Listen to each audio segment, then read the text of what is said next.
Assalamualaikum warahmatullahi wabarakatuh. Selamat pagi untuk para mahasiswa S3, kemudian mungkin ada dosen juga di sini ya. Terima kasih untuk hadir di acara ini. Riset group, saya nggak pakai PPT ya, langsung aja.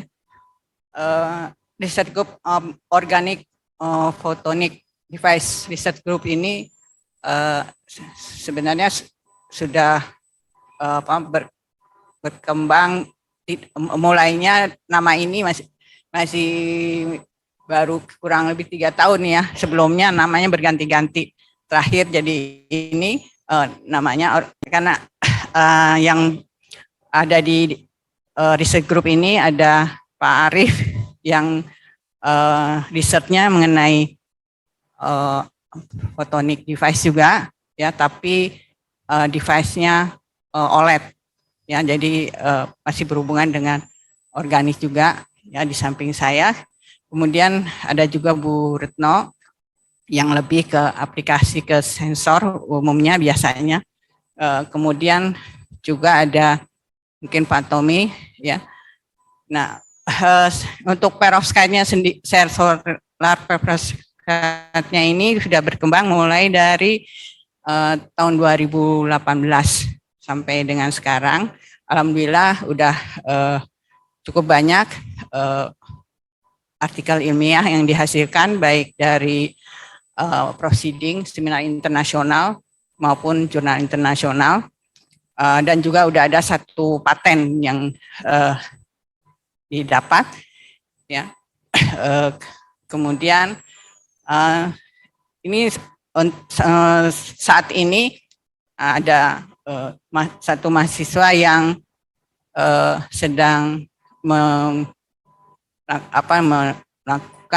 S3 program double degree dengan Shizuoka University, yaitu Saudara Junivan Sulistianto, nanti yang akan mempresentasikan riset apa yang sedang Saudara Ivan lakukan di Shizuoka University.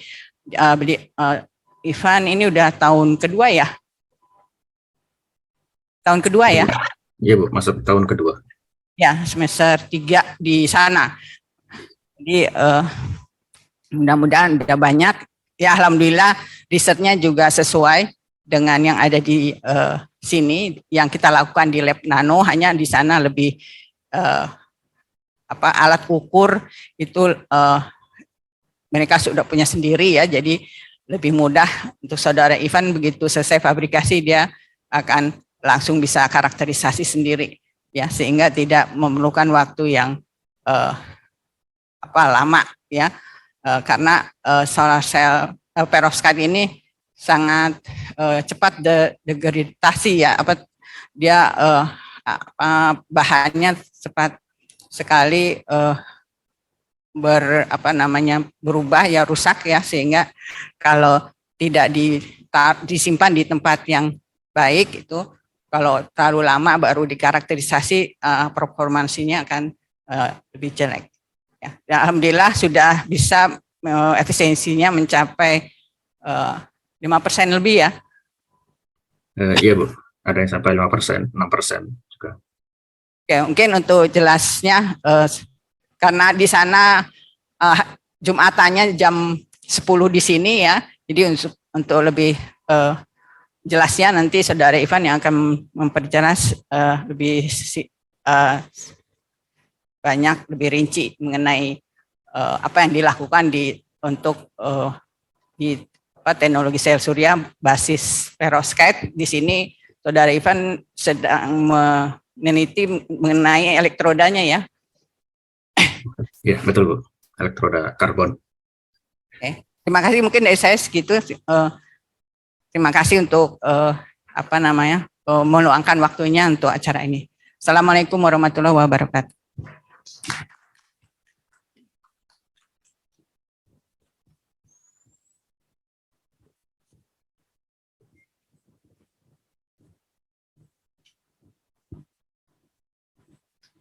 Ya, terima kasih atas sambutannya Prof. Pupu.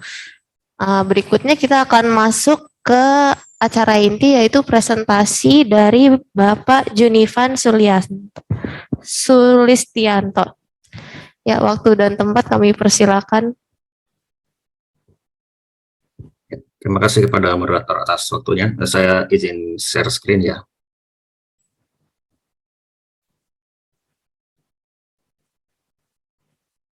Assalamualaikum warahmatullahi wabarakatuh.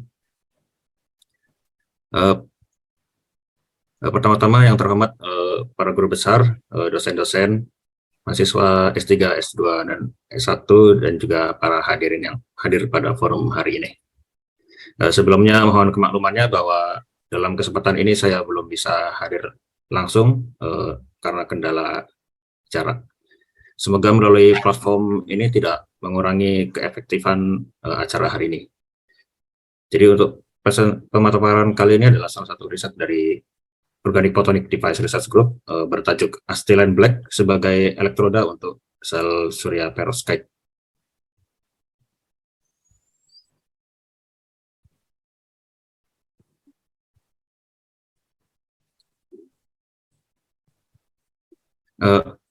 Untuk berikut adalah outline dari pemaparan hari ini. Pertama, kita akan masuk ke latar belakang, yaitu pengenalan dari sel surya perovskite. Jadi, perovskite adalah material dengan struktur kristal ABX3, sehingga sel surya perovskite atau PS yang biasa disingkat PSC, diambil dari bahasa Inggris, yaitu sel surya yang menggunakan material perovskite sebagai material aktifnya. Jadi ada beberapa material perovskite yang bisa digunakan sebagai material aktif, contohnya material perovskite organik anorganik seperti metil amonium iodide plumbate atau formamidinium, atau juga gabungan dari beberapa material organik anorganik. Untuk material anorganik contohnya adalah CSPB Br3 dan juga material anorganik perovskite lainnya. Untuk perkembangan terkini, efisiensi dari sel surya perovskite yang paling top itu mencapai 25,7% oleh grup research di Korea, yaitu dari UNIST. Jadi perkembangan sel surya perovskite ini pertama kali sebenarnya sudah baru muncul tahun 2009, tapi sampai dalam perkembangan sekitar 10 tahun lebih sudah mencapai 25%. Jika dibandingkan seperti dengan sel surya silikon yang sudah berkembang dari tahun 1980-an. Ya, jadi perkembangan dari sel surya perovskite ini cukup pesat sehingga banyak orang-orang yang tertarik riset di bidang ini. Kemudian adalah struktur umum dari sel surya perovskite. Jadi sel surya perovskite ini terdiri dari beberapa lapisan fungsional yang memiliki fungsinya masing-masing. Yang pertama paling bawah adalah substrate.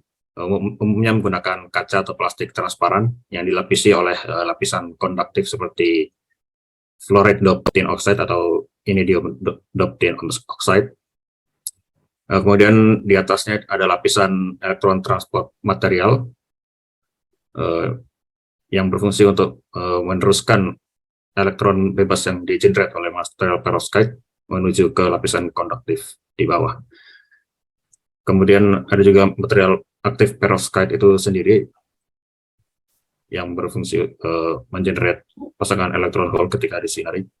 Kemudian ada juga material hole transport material, lapisan hole transport material yang berfungsi untuk meneruskan hole dari lapisan perovskite, dan yang paling atas adalah elektroda yang biasanya menggunakan metal. Jadi masing-masing lapisan ini banyak sekali pilihan material yang bisa digunakan. Dan kinerja dari sel surya perovskite ini dipengaruhi oleh material-material penyusunnya. Untuk riset untuk pemaparan ini adalah fokus di lapisan elektroda, karena umumnya riset sel surya perovskite, terutama yang berefisiensi tinggi, itu menggunakan logam mulia sebagai elektrodanya, karena seperti emas atau perak, karena karakteristiknya yang ideal sebagai konduktor, itu karena konduktivitas yang tinggi dan reflektivitas dari bahan dari material metal ini bisa membantu meningkatkan kinerja dari sel surya perovskite. Jadi untuk reflektivitas bahan ini, pada saat cahaya masuk ke sel surya perovskite, cahaya yang diteruskan dari material perovskite itu akan dipantulkan balik sehingga bisa meningkatkan kinerja dari sel surya tersebut. Tapi permasalahannya adalah logam mulia ini mahal. Proses pembuatan lapisannya membutuhkan energi dan biaya yang tinggi. Kemudian ada juga permasalahan spesifik dari masing-masing logam, contoh seperti emas dan perak yang umumnya digunakan. Jadi pada settingan suhu tinggi sekitar 72 derajat Celcius, emas ini bisa berdifusi ke lapisan di bawahnya, maksudnya berdifusi ke lapisan perovskite, menyebabkan shun di lapisan di material perovskite sehingga menurunkan kinerja sel surya yang sudah dibuat. Kemudian untuk perak, jadi perak ini bisa terdegradasi karena ada uap HI dari hasil dekomposisi lapisan perovskite. Jadi yang tadi sudah disinggung oleh Prof. Pupu sebelumnya bahwa material perovskite ini sendiri sebenarnya masih belum stabil.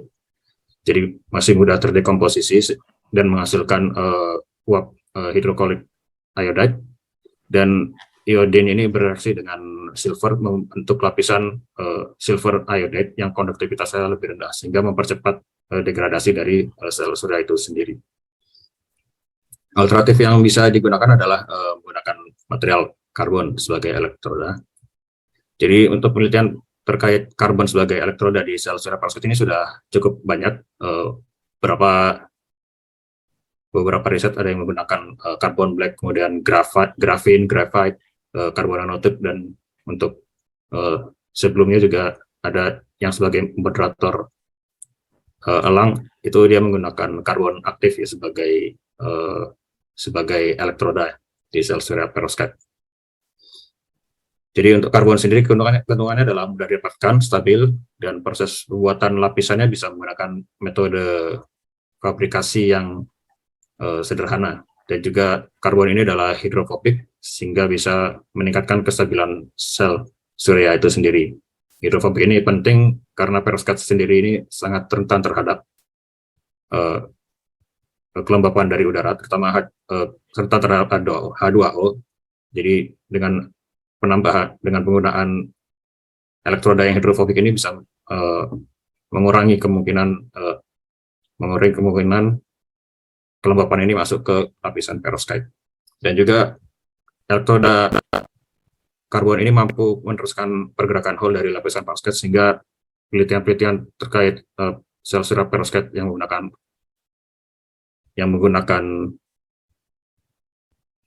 karbon ini, penggunaan lapisan HTM-nya bisa dihilangkan sehingga strukturnya bisa lebih ringkas. Kemudian selain karbon-karbon yang tadi disebutkan seperti carbon black dan graphite, CNT, dan lainnya, ada juga acetylene black. Ini adalah salah satu jenis dari carbon black yang dibuat dari dekomposisi thermal acetylene gas, sehingga memiliki impurity yang rendah dan menghasilkan konduktivitas yang tinggi dari carbon black yang berasal dari pembakaran tidak sempurna batu bara, bahan organik, atau produk-produk minyak. Jadi ini contoh perbandingan konduktivitas acetylene black dengan komposit PDMS. Jadi untuk komposit acetylene black PDMS ini menghasilkan konduktivitas yang paling tinggi dibandingkan carbon black dan juga graphite.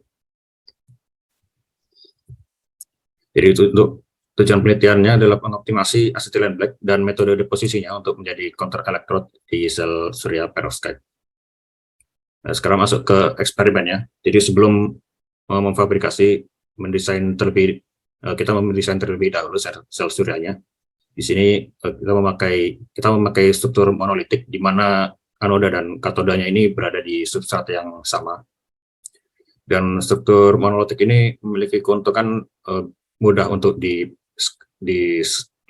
skala besar, karena untuk pembuatan modul bisa tinggal disandingkan secara seri dan disambungkan dari katoda ke anoda sel sebelahnya. Jadi untuk substrat yang digunakan adalah kaca dengan lapisan konduktif FTO. Kemudian untuk elektron transport materialnya adalah titanium dioxide. Ada dua jenis lapisan titanium dioxide yang digunakan. Kemudian material aktifnya adalah perovskite, dan counter elektrod dan yang juga berfungsi sebagai hole transport material adalah acetylene black. Untuk melihat energi band diagram dari struktur ini, terlihat bahwa tidak ada permasalahan pergerakan hole dan juga elektron dari sel surya yang akan dibuat nanti. Jadi elektron yang tergenerate dari perovskite akan bergerak ke conduction band dari material TiO2 dan kemudian dikolek oleh katoda di lapisan FDO, dan untuk hole-nya bergerak dari valence band perovskite menuju ke karbon dan kemudian ke katoda, ke anoda. Berikut adalah eksperimennya untuk membuat struktur ini. Yang pertama adalah etching dari lapisan FTO. Jadi untuk kaca FTO ini sudah langsung jadi, sudah beli, dan semuanya itu sudah terlapisi FTO semua. Jadi harus ada bagian yang dihapus. Untuk prosedur etchingnya adalah menggunakan zinc powder dan juga menggunakan disiram menggunakan HCl. Jadi untuk membuat kawah ini pertama memberikan masking tape di FTO dan mengekspos bagian yang ingin dihapus, dan kemudian memberikan zinc powder, dan selanjutnya adalah dibilas menggunakan HCl, dan ini adalah hasil etchingnya di mana hanya bagian terekspos yang FTO-nya terhapus. Selanjutnya adalah deposisi lapisan compact TiO2 menggunakan metode spray pyrolysis. Untuk larutan prekursor yang digunakan adalah titanium tetraisopropoxide, kemudian asetil aseton dan etanol. Ketiga larutan ini dicampur dan kemudian dilakukan ultrasonication untuk mencampur tiga bahan ini. Jadi ini adalah deposisi compact TiO2. Untuk prosedur deposisinya adalah pemanasan substrat dengan suhu 550 derajat Celcius selama 30 menit. Prosedur ini dilakukan untuk yang pertama membersihkan substrat dari pemotor dan juga mempersiapkan substrat untuk proses spray pyrolysis, di mana pada metode spray pyrolysis ini dibutuhkan substrat dengan suhu tinggi untuk membentuk lapisan TiO2-nya. Kemudian setelah dipanaskan, di-spray larutan yang sudah dibuat. Kemudian dipanaskan, setelah di-spray, dipanaskan kembali 550 derajat Celcius selama 20 menit. Dan kemudian di-spray lagi. Proses ini dilakukan sebanyak 4 kali. Dan setelah selesai dilakukan spray, dibiarkan sampai suhu ruang untuk prosedur selanjutnya. Jadi di sini bisa terlihat lapisannya. Untuk atas yang bawah ini adalah FTO. Jadi sebelum di spray ini diberikan masking tape supaya lapisan anode dan katodanya tidak tertutup lapisan TiO2. Kemudian ini adalah terlihat bagian yang teretching di mana tidak terlihat FTO, dan kemudian adalah lapisan compact TiO2. Selanjutnya adalah deposisi mesoporous titanium dioxide dengan metode deposisi spin coating. Untuk larutan prekursornya menggunakan 1:3 rasio massa dari titanium dioxide, pasta titanium dioxide dan etanol. Kemudian dicampur menggunakan metode ultrasonication selama 30 menit. Jadi setelah compact TiO2 terbentuk, dilanjutkan dengan pembuatan lapisan mesoporous ini. Untuk prosedur deposisi cukup singkat. Jadi spin coating menggunakan kecepatan putaran 4.500 rpm selama 20 detik, dan kemudian di annealing 125 derajat Celcius selama 5 menit, dan dilanjutkan kalsinasi 550 derajat Celcius selama 30 menit. Dan berikut adalah tampilan dari mesoporous TiO2 yang terdeposisi. Selanjutnya adalah deposisi lapisan perovskite di atas lapisan mesoporous TiO2. Metode deposisinya sama seperti sebelumnya, yaitu spin coating. Untuk perovskite yang digunakan adalah methyl ammonium iodide plumbate MaPbE3. Larutan prekursor dibuat dengan mencampurkan 1 molar PbE2 dan 1 molar methyl ammonium iodide MAI di methyl formamide. IMF, dan kemudian dilakukan pemanasan 80 derajat Celcius selama 30 menit atau sampai tidak terlihat kedua padatan ini. Untuk prosedur deposisinya juga sama, spin coating dengan konfigurasi 4500 RPM selama 20 detik, kemudian handling 80 derajat Celcius. Dan berikut adalah tampilan dari perovskite. Jadi lapisan coklat ini adalah lapisan aktif perovskite. Selanjutnya adalah deposisi acetylene black. Jadi pada penelitian ini dilakukan dua metode deposisi. Yang pertama adalah deposisi langsung acetylene black powder. Jadi untuk prosedur deposisi langsung, yaitu bubuk acetylene black ini tidak dilakukan persiapan lebih lanjut. Jadi tinggal dituangkan saja di atas lapisan perovskite dan kemudian ditutup menggunakan non-conductive plate, dan juga di bagian bawahnya diberikan measurement mask untuk nanti pengukuran sel kinerjanya. Kemudian yang kedua adalah metode Dr. Bleeding. Jadi untuk melakukan Dr. Bleeding ini perlu dibuat dulu carbon paste-nya.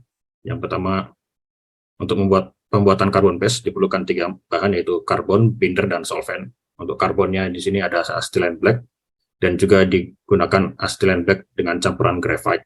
Jadi ini sebagai variasi. Kemudian untuk bindernya adalah methyl cellulose, dan untuk solventnya adalah chlorobenzen. Pemilihan chlorobenzen ini ditentukan karena larutan chlorobenzen tidak merusak lapisan dari perovskite. Kalau misalkan solvent ini diganti menjadi air, maka ini kan pada saat deposisi nanti akan langsung merusak lapisan perovskite, karena perovskite sendiri rentan terhadap H2O. Untuk pembuatan carbon paste-nya, yang pertama adalah pencampuran ketiga material ini dan dilakukan homogenizer untuk mencampur supaya ketiga bahan material ini homogen. Kemudian penambahan solvent dan dilanjutkan dengan ultrasonication selama 30 menit untuk mencampurkan material ini dan solvent. Untuk deposisi acetylene black dengan Dr. Bleeding cukup masih sederhana, yaitu carbon paste ditaruh di atas lapisan perovskite dan kemudian digeser menggunakan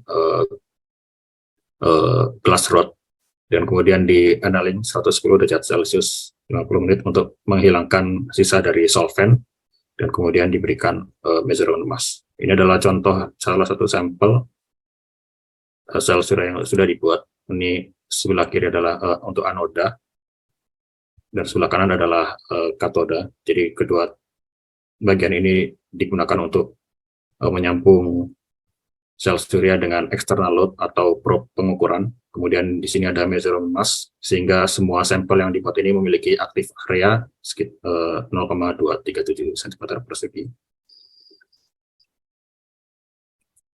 Dan berikut adalah hasil pembahasannya. Yang pertama adalah variasi dari elektroda dan metode deposisi. Berikut ada photovoltaic parameter dan kurva IV-nya. Jadi setelah dibuat langsung diukur menggunakan instrumen solar simulator dan keluar grafik dan parameter ini. Jadi untuk eksperimen ini dibuat juga sel surya perovskite menggunakan elektroda platinum sebagai reference dengan metode deposisi plate clamping. Jadi untuk hasilnya, elektroda dengan platinum masih memiliki efisiensi yang tertinggi. Hal ini dikarenakan platinum sendiri memiliki konduktivitas yang tinggi, sehingga tekanan serinya yang dihasilkan kecil, dan juga lapisan platinum yang digunakan itu kontinu, sehingga tidak ada loss di pergerakan muatan di lapisan platinum. Selanjutnya dilanjutkan ke hasil kinerja perbandingan antara acetylene black deposisi langsung dan Dr. Bleeding. Jadi untuk kinerja dengan acetylene black powder atau yang deposisi langsung masih lebih tinggi daripada carbon paste, pasta karbon. Di sini efisiensi tertingginya adalah 4,4% dibandingkan dengan yang menggunakan pasta itu masih sekitar 2, sekian persen. Jadi ini dimungkinkan karena kompresi dari bubuk karbon dalam proses penjepitan konduktif flat dapat membantu menghasilkan lapisan karbon yang padat. Mungkin nanti ini akan dijelaskan lebih lanjut di slide berikutnya. Ya, kemudian temuan lainnya adalah untuk PSC dengan carbon paste yang dideposisi dengan metode Doppler blending, pengamatan visual menunjukkan bahwa lapisan karbon pasta yang menggunakan asetilen black saja berpori. Hal ini bisa menghambat pergerakan muatan di lapisan karbon sehingga meningkatkan kemungkinan rekombinasi dan menurunkan kinerja dari sel-sel yang dihasilkan. Tetapi penambahan graphite menghasilkan lapisan karbon yang lebih kompak dibandingkan carbon paste dengan yang menggunakan asetilen black saja. Jadi ini lebih kompak dan terlihat adanya pori-pori di lapisan elektroda karbon.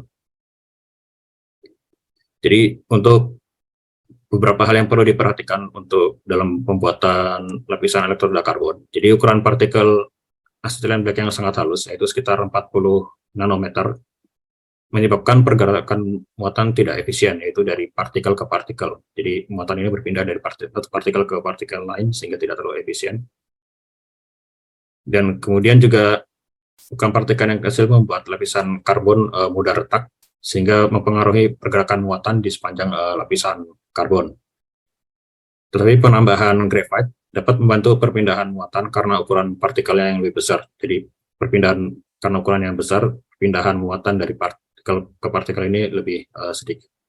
Jadi dengan penambahan graphite di asetilen black ini bisa membuat pergerakan muatan di lapisan karbon ini lebih efisien. Dan juga lapisan karbon yang lebih kompak karena penambahan graphite ini bisa mengurangi efek dari retakan di lapisan karbon. Sehingga pada hasil PSC dengan karbon pasta campuran graphite dan AB ini memiliki efisiensi yang lebih tinggi dibandingkan dengan PSC dengan karbon paste asetilen black saja.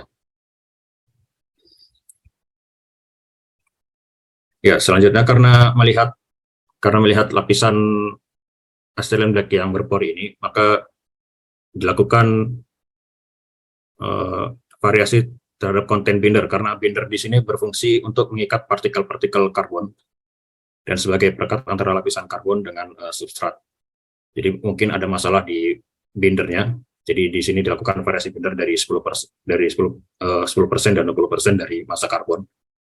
Hasil yang didapatkan adalah bahwa penambahan binder ini menurunkan kinerja PSC. Hal ini dimungkinkan karena karakteristik binder yang tidak konduktif. Tapi ini adalah masih temuan awal, jadi masih perlu dikarakterisasi dan uji coba lebih lanjut.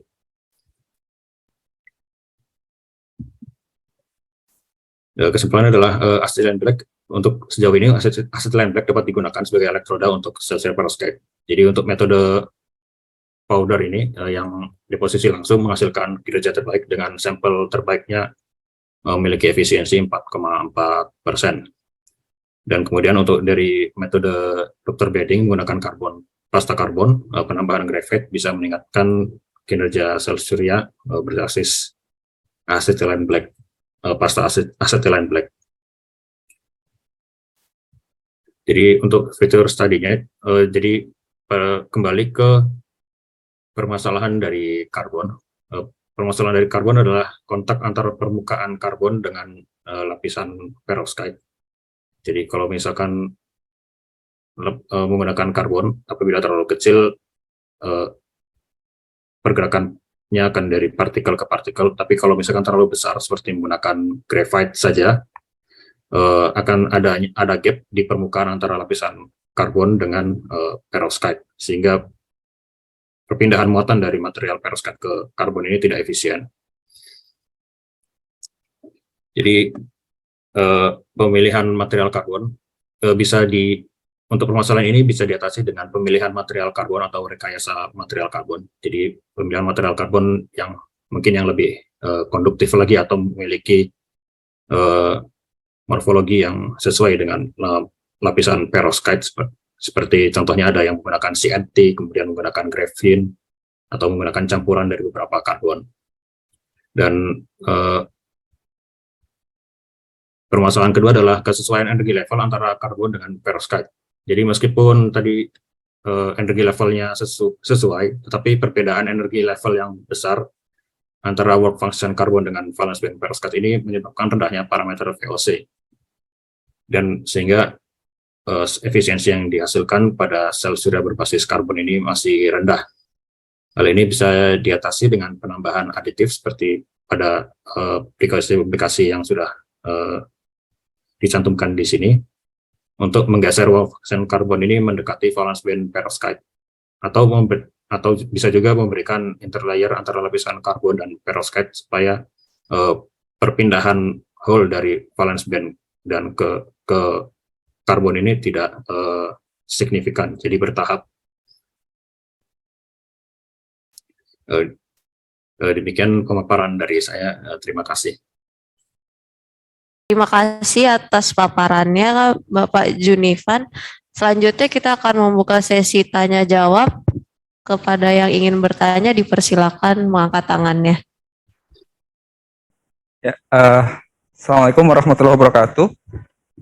Selamat pagi. Jam berapa Mas Junivan di sana? Jam 10:30 ya? 12 ya? 12 kurang. 12 ya. Terima kasih atas pemaparannya tadi ya tentang perovskite solar cell. Sebenarnya saya tadi jalannya agak terlambat, jadi tidak menyimak materi yang dipaparkan dari awal. Cuma saya tadi di bagian akhir dari presentasinya Mas Junivan itu kan sebelum kesimpulan ada perbandingan antara beberapa elektrod ya. Nah, di situ saya sebenarnya bukan bidang ini ya, tetapi saya agak agak ingin tahu aja kalau yang di bagian akhir dari parameternya itu kan ada RS sama RSH ya. Itu yang pertama, pertanyaan saya itu sebenarnya bedanya apa di situ. Dan yang kedua, kalau misalnya kita lihat performance dari elektrodanya yang AB powder dengan platinum itu kan platinum untuk efisiensi masih menang daripada yang AB powder. Tapi kalau yang VOC-nya kan bagus AB powder ya. Itu ada alasannya nggak, Mas Junivan? Sementara kalau dilihat dari yang AB ditambah dengan pasta, kemudian yang setelahnya grafit pasta ya, itu kan masih lebih tinggi yang platinum. Sementara kalau AB powder ya lebih tinggi VOC-nya dibandingkan dengan yang platinum. Itu aja sih. Terima kasih, Mas Junivan. Ya, saya langsung jawab ya. Ya, terima kasih atas pertanyaannya. Jadi untuk parameter RS dan RSH, jadi untuk series RS ini adalah series resistance. Jadi untuk parameter ini dipengaruhi oleh yang pertama salah satunya adalah konduktivitas dari elektroda yang digunakan. Jadi untuk parameter series resistance ini adalah parameter yang menghambat pergerakan dari muatan. Jadi diharapkan di sel surya nilai series resistance ini sangat kecil sehingga pergerakan muatan itu tidak terhambat di situ. Kemudian untuk shunt resistance sendiri adalah RSH ini adalah parameter yang menghambat rekombinasi muatan. Jadi semakin besar shunt resistance itu, rekombinasi muatan di device itu semakin sedikit sehingga performansinya itu bisa lebih tinggi. Jadi diharapkan untuk sel surya diharapkan bahwa shunt resistance ini bernilai setinggi-tingginya supaya tidak ada muatan yang berekombinasi yang berakibat pada efisiensi yang menurun. Kemudian untuk VOC, ya jadi ini memang cukup menarik. Jadi umumnya beberapa eksperimen yang sudah dilakukan bahwa umumnya platinum ini VOC-nya lebih tinggi dibandingkan yang menggunakan karbon ya, atau mirip-mirip lah. Contohnya pada yang di sini VOC untuk platinum adalah 0,8, di sini AB powder 0,78. Jadi memang mungkin ini semacam varians dari data yang didapatkan ya. Ini fenomena yang cukup menarik juga untuk dibahas. Jadi memang dalam riset sel surya ini dalam satu, misalkan untuk satu kondisi ya, platinum ini dibuat 5 sel, kemudian ini juga dibuat 5 sel. Jadi dalam satu eksperimen itu dibuat 20 sel dan kemudian dirata-rata. Dan didapatkan bahwa jadi apa? Mungkin ya kembali lagi ke varians dari sampel-sampel yang dibuat ya. Karena dari beberapa eksperimen yang sebelumnya nilai dari VOC platinum dan AB powder ini tidak terlalu beda jauh, dan kebetulan di sini nilai dari VOC ini lebih tinggi daripada platinum. Jadi memang ini fenomena yang cukup menarik untuk diteliti lebih lanjut lagi. Demikian jawaban dari saya. Sih. Ya, terima kasih. Untuk pertanyaan berikutnya, mungkin masih ada yang mau bertanya? Ya.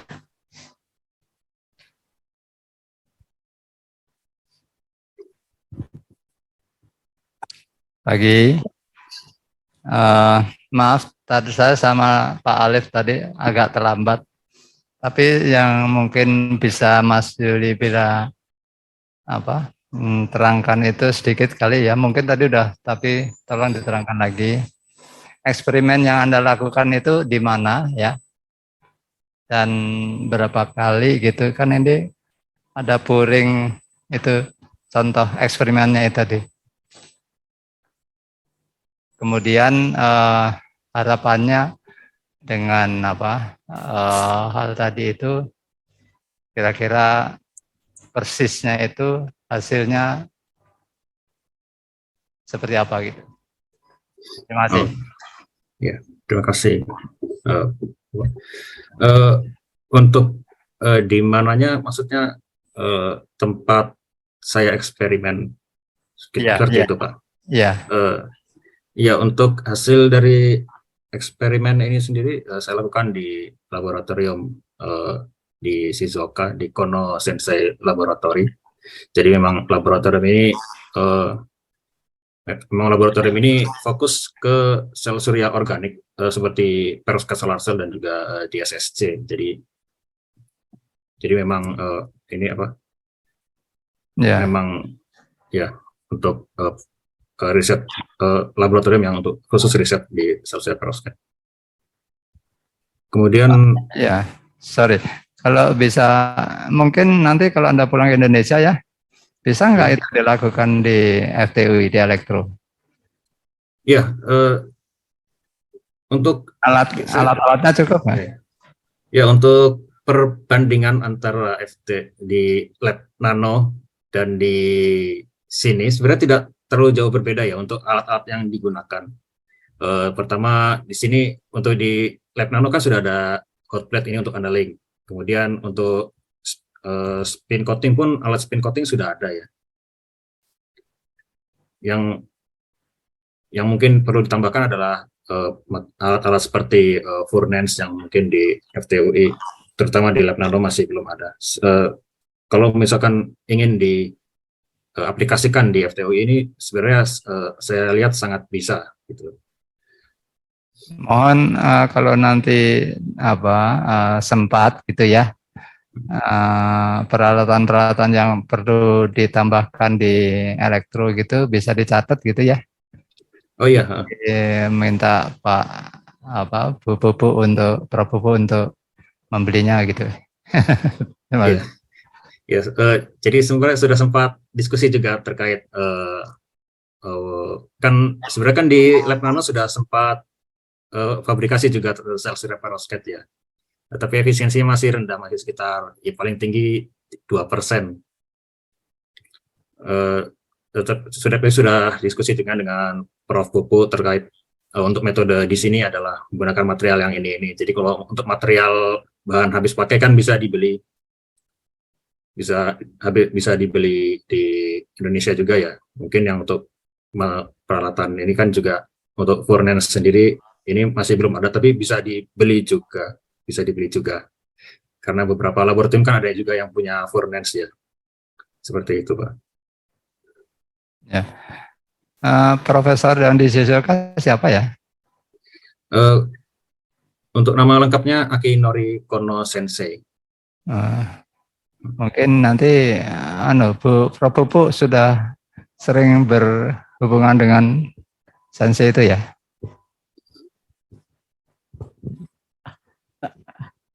Prof. Joko, Prof. Akinori Kono itu baru. Oh, Yang dulu itu kan Prof. Murakami, tapi hmm, kan udah pensiun. hmm, Kemudian waktu awal saudara Ivan ini mau double degree dengan Shizuoka, saya kontak Prof. Murakami, tapi kemudian Prof. Hara menyarankan ke Prof. Kono. Alhamdulillah ternyata risetnya sesuai dengan tema yang. Nah, jadi Ivan ini udah kerja dari awal di sini tentang perovskite di nano. Cuman memang kekurangannya lab kita itu kan keadaan labnya ya kelembapannya 60% itu sangat mempengaruhi performance sel suryanya.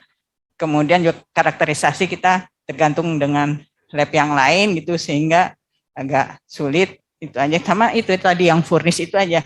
Yang lainnya sama dengan kita, cuman tentunya sim coating kita mesinnya kan di zaman jadul ya Pak ya, yang spin coaternya, tapi masih bisa digunakan gitu.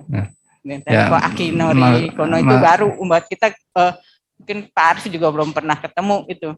Ya, mungkin tapi nanti kan Pak Arif mau ke sana tuh ya. Iya. Kalau bisa dihubungi beliau itu kira-kira Saudara Yunivan bisa saya juga minta Pak Arif untuk supaya bisa ketemu mendata apa-apa saja peralatan yang perlu ditambahkan di sini, harganya berapa segala macam gitu kali ya. Ya. Mungkin itu lebih cepat kita bisa melakukan di sini sendiri gitu. Terima kasih. Ya.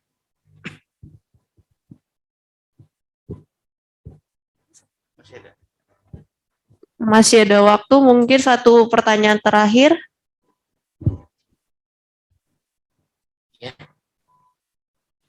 Satu penanya terakhir mungkin. Oh iya Pak.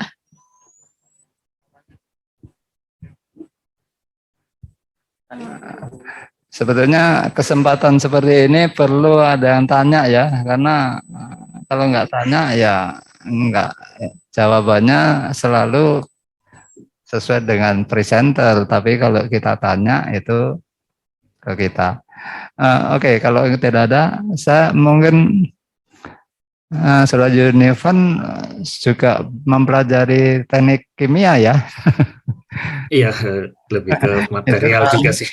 Material itu penting, jadi maksud saya persisnya kenapa ditambah karbon powder itu segala macam kan memperhatikan karakteristik material itu gitu ya. Iya betul. Oke, terima kasih. Sorry.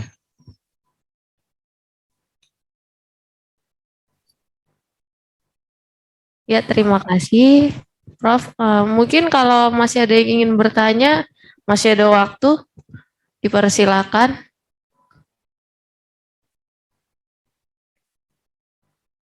Jika tidak ada, mungkin sesi tanya jawabnya sampai di situ saja. Terima kasih kepada Pak Junivan. Semoga sukses studinya. Terima kasih. Ya, dengan itu kita tutup sesi Friday Morning Forum hari ini. Mungkin setelah ini kita akan melakukan foto bersama. Jadi di mana? Mari kita tutup dulu acara ini. Mohon maaf apabila ada kurang-kurangnya. Assalamualaikum warahmatullahi wabarakatuh.